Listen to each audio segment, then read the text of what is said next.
உங்கள் தங்க நகை விற்று உடனடி பணம் பெற மேக்ஸ் கோல்ட் கால் 04445454545.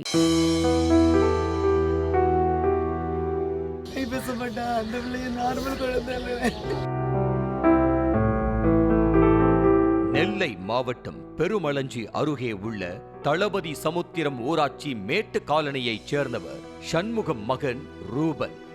அப்பகுதியில் உள்ள கடையில் புரோட்டா மாஸ்டராக பணிபுரிந்து வந்த இவர் வீட்டில் பால் மாடுகளையும் வளர்த்து வந்தார். இவரது மனைவி சரஸ்வதி வாய்ப்பேச முடியாத மாற்றுத்திறனாளி ஆவார்.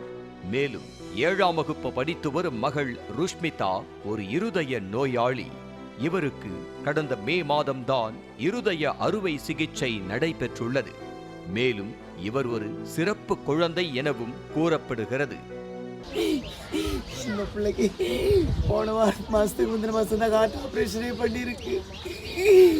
இது வாய் பேச மாட்டா. அந்த பிள்ளைய நார்மல் குழந்தை இல்லை, அவ்வளோ ஒரு ஸ்பெஷல் சைடு தான் அவரு.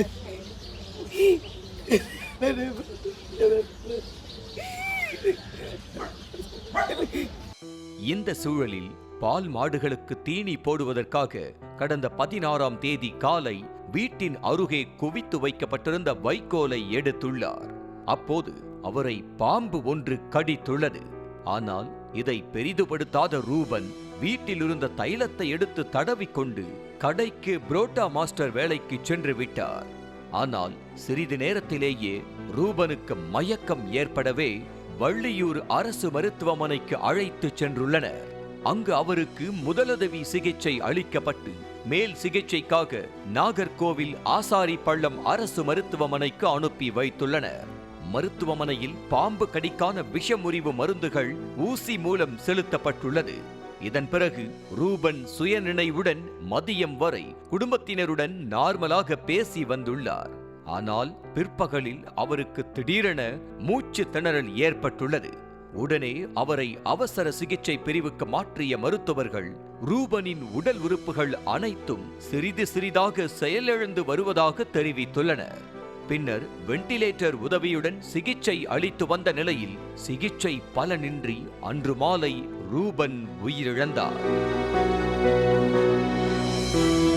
இதையடுத்து மறுநாள் ரூபன் உடல் பிரேத பரிசோதனை செய்யப்பட்டு உறவினர்களிடம் ஒப்படைக்கப்பட்டு சொந்த ஊருக்கு கொண்டு செல்லப்பட்டு அடக்கம் செய்யப்பட்டது. இதில் சோகம் என்னவென்றால் ரூபனின் உடல் அடக்கம் செய்யப்பட்ட 17ஆம் தேதிதான் அவரது பிறந்த நாள் என்பதுதான். இதனால் அந்த கிராமமே சோகத்தில் மூழ்கியது.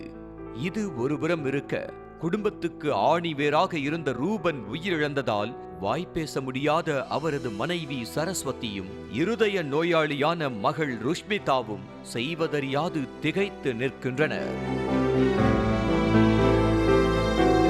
அதே சமயம் வாய்ப்பேச முடியாத சரஸ்வதி இனி அந்த குடும்பத்தை எப்படி கரை சேர்க்கப் போகிறார் என்கிற சந்தேகம் ஒரு புறம் எழுந்திருக்கும் நிலையில் இருதய நோயாளியும் சிறப்பு குழந்தையுமான ருஷ்மிதாவுக்கு சிகிச்சை அளிக்க இனி யார் பணமுதவி செய்வது என்கிற மிகப்பெரிய கேள்வியும் எழுந்துள்ளது.